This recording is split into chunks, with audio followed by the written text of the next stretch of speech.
Well, we made it through the summer, and to be honest, it's been hard to get back out taking photographs.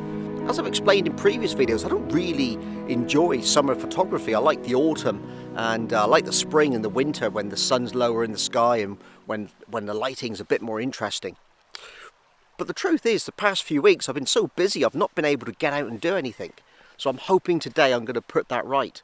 In fact, even this morning I didn't really want to get up. It would have been easy to stay in bed, but I'm glad that I did because the weather conditions are beautiful. I think it's going to be a fantastic walk today. We've got about 7 miles to do, and we're going to take in some stone rows, a stone circle, hopefully a waterfall as well. But it is a new walk and a new route for me, so I don't quite know what I'm going to find. And I even found that a bit daunting, a bit worrying about what am I actually going to come back with, and am I going to have anything to show you guys at the end of it. But stick with me and we'll soon find out. I'm hopeful for the day, and hopefully things will go up reasonably well. So we've got quite a bit of walking to do before we get to the first location. So let's crack on, and I'll see you when we get to the first spot.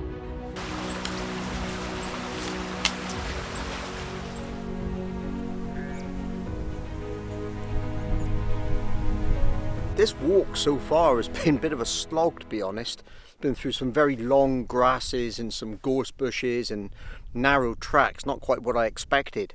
But we're nearly at the stone circle. But I just wanted to turn around and take a picture, really, just to sort of capture what I've experienced so far in this walk today. Because although it's been hard, it's been through the most beautiful, open, really barren sort of landscape. And I'm hoping that the photograph I've just taken is going to reflect that. I think it's going to be a black and white image.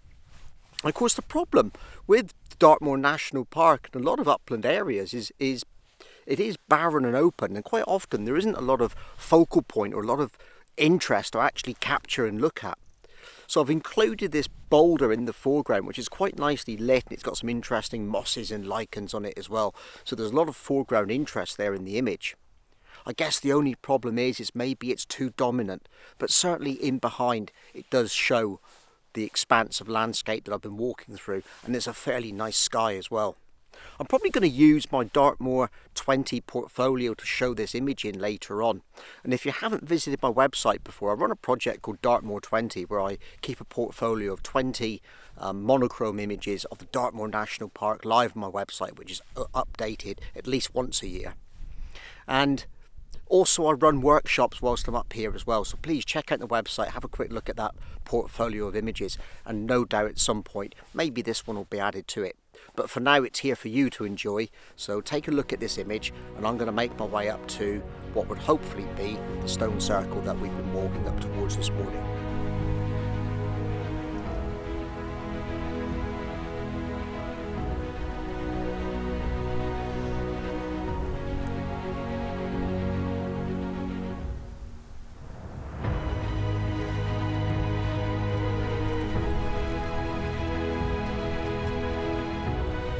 Okay, so I've finally got up to the stone circle. We don't actually know what stone circles are for. We don't know if they're some kind of religious meaning, something to do with the calendar or whatever. There really is no idea. We can only make guesstimates as to what they're about. Quite often they're associated with a stone row. Sometimes there's a additional sort of thing of some kind of burial chamber, so it sort of gives us a clue that it could be to do with that.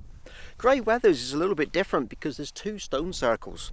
I've actually walked right through the first one, and I'm stood at the second one with it just behind me. And I'm going to talk you through why I took the photograph and what I'm taking in a minute. But I just want to talk a little bit about the weather conditions, because it's really quite bright and it's getting quite difficult to get some decent photographs. And I left coming out a little bit late in the day, so today's photography, as with the last image, was probably black and white, although you've seen it and I haven't. So I think this is going to be another black and white photograph again today. So when I photograph stone circles, as I see it, I've got 2 options. I can either get up high enough so that I can look down on those circles and I can get the full shape of them against a nice background, or if I'm down low and close to them, I try to go in a bit closer and make something of just 1 or 2 of the stones, and that's what I'm going to do in this composition. Okay, so I'll put up a bit of viewfinder video so you can have a look and see what I'm actually talking about. So the image that I'm composing is basically the outside of the second circle. And the reason I've done that is because the light is falling from this side. And if I shot the stone circle from the inside, I would be shooting the shadow side of the boulders, and I didn't want to do that. So we've got the rocks going from left to right across the screen, and they're nicely lit from the light coming in from this side. You can see the way the light's falling because it's illuminating this side of my face. I've been careful also with the height of the camera because I wanted to make sure that this stone in the foreground wasn't cutting through the wall in the background, and I've also checked that there aren't any rocks in the background which are cut off on the left or right hand side of the frame, so we've got a nice semicircle of the stone circle all included. So I'm going to take these images now, but there's something else that I want to go through just before I do that. So something that I also wanted to do with this image was try and give a sense of the movement of the grasses in the wind, because the grass is really swaying about a lot. In fact, I'm hoping the wind isn't distracting too much from the video, because it is really quite windy.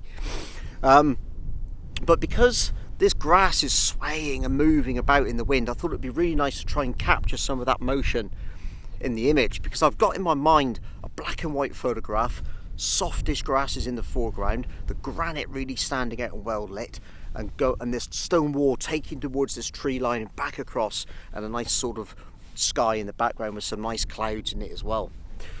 But what I think would be really good is if this grass was all soft. So I've actually fitted a combination of filters to darken the sky a little. I've put a polarizing filter on, but I've also put my 6-stop neutral density and a 3-stop as well. So I've probably got about 11 stops of neutral density on there. And I've taken a number of images. I've taken them anywhere between 30 and 50 seconds. In fact, I've got my last 50-second exposure to take in a minute. It's quite good because the Canon has actually got a built-in bulb timer. So rather than having to carry a stopwatch, you can set up your settings how you want. That's okay, exactly what I want. All composed, looking good. Focus on the rock. There we go. So I've just got to wait for 50 seconds now. I'm not going to make you do that with me. I'm going to show you the final picture. I'm going to have a last cup of coffee.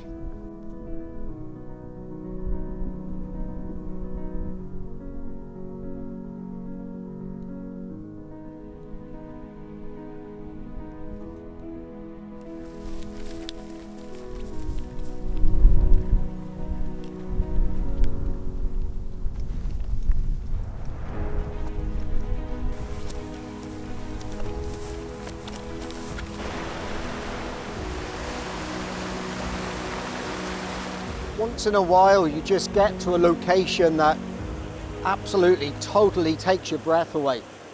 And this is one of them. I'd seen some photographs from here, but I didn't really appreciate in those photographs how beautiful this location is and what a fantastic opportunity it presents for landscape photography and waterfall photography. Now, it's really quite bright. It's clouded up a little bit, but the cloud's quite patchy, so it keeps breaking in and out. So it's going to take me a bit of time to set up some photographs. And when I've done that, I'm going to explain the full setup for you. But seriously, I don't know what to say. It's just taken my breath away because it's been such a difficult walk to get here. And taken me so long, much longer than expected. And then first of all, I didn't want to come. And now I'm here and it's absolutely glorious. I can't wait to get set up and get shooting.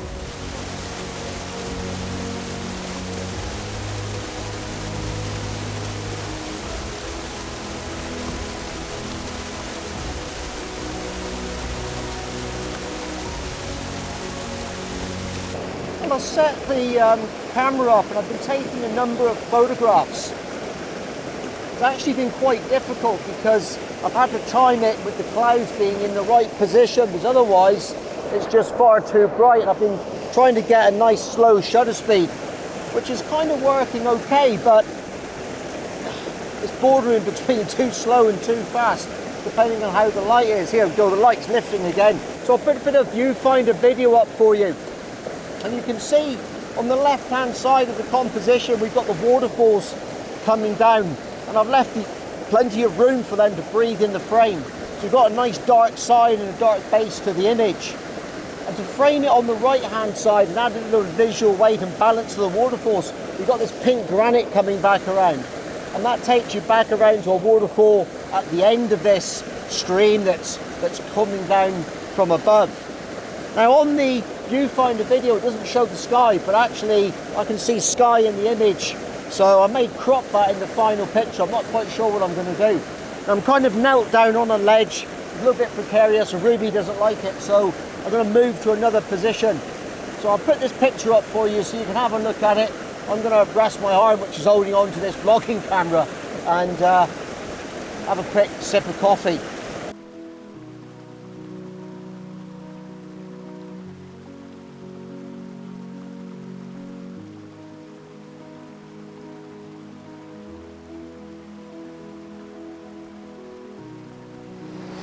Well, I've been looking for another composition, but it's not actually been that easy to suss it out.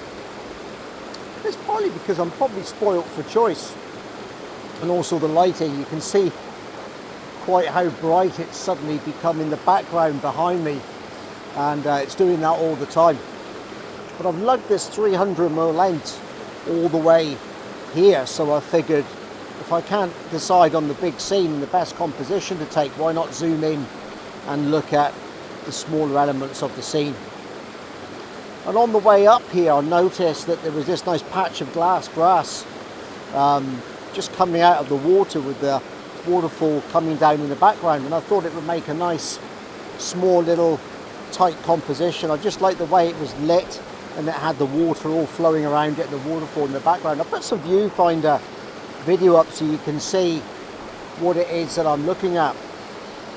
So you can see the grass in the bottom centre of the frame. I might actually crop this to a square format when I get back and edit it, but I'm not sure yet. And then we've got this bit of granite there just above it, and also the waterfall and the water flowing down. I'll put the polarising filter on again, neutral density filter, just to bring down that shutter speed, and the polarizer is just controlling the reflections for me. So I'll put the final settings up on the screen when I show you the final image, because they're changing all the time. As the light changes, it gets brighter, then it gets darker again. I'm constantly messing with the shutter speed and the aperture, but with a bit of luck I'll put them up and I will get an image that will come out of it. Either way, I think I'll show you what I've done, because it's worth just showing what you can do with the long lens as well.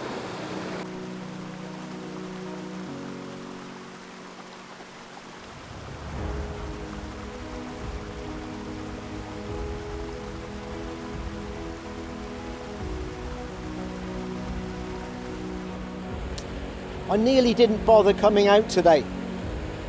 Couldn't be bothered to get up in the morning, wasn't enjoying the walk, wanted to go back. But you know what, it just goes to show that really it's worth persevering. And if there's one takeaway from today's video, is exactly that. Not every part of every shoot's going to go well, and some days you're just not going to want to get up and get out of bed. But if you make the effort, if you get out there, then you will find some photographs to take. And you never know what's around the corner. I'm really pleased I come up here today. I've got a fairly long walk back to the car, so I'm going to end the video at this point, but hopefully I can find a better route back and I'll come up here again in better weather conditions. And if I can do that, then who knows what this location will hold for me in the future. I hope you've enjoyed today's video. If you do, give it a thumbs up, maybe even subscribe and watch a few more. Until then, get out, enjoy your photography, and I'll see you next time.